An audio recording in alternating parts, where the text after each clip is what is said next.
Samantala, isang malaking barko ang sumadsad sa Manila Bay sa may Rojas Boulevard area.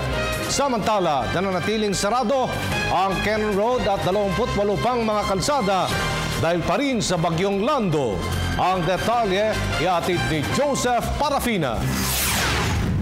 Patuloy na hinahanap ng malalaking alon ng baybayin ng Rojas Boulevard sa lungsod ng Maynila. Makikita rin dito ang isang malaking barko na sumadsad na sa baybayin at ang katabing barge na may lamang coal. Malapit ito sa Pampanga at kumpirmadong sumadsad na ito matapos itulak ng malalaking alon ng bagyong Lando. Buti na lamang at dito tumagilid.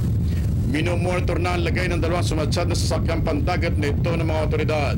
Para sa mga tao nakikita ito at nag-oobserba o kaya na may nag-oosyoso sa nasabing sitwasyon, mistula itong bagong kakaibang tanawin para sa kanila. Samantala, iniluat naman ng Department of Public Works and Highways Central Office na ang Cannon Road at 28 iba pang mga kalsada sa Region 2 at 3 ay di na madaanan ng publiko. 8 kalsada sa Cordillera Autonomous Region, 7 sa Region 2 at 14 sa Region 3. Masamang panahon na dulot ng bagyong Lando.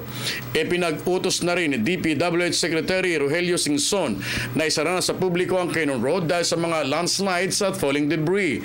Karamihan sa mga kalye sa Car ay may mga landslides kaya delikadong daanan. Samantalang sa may Ifugao Province, maraming nagbabagsakang puno.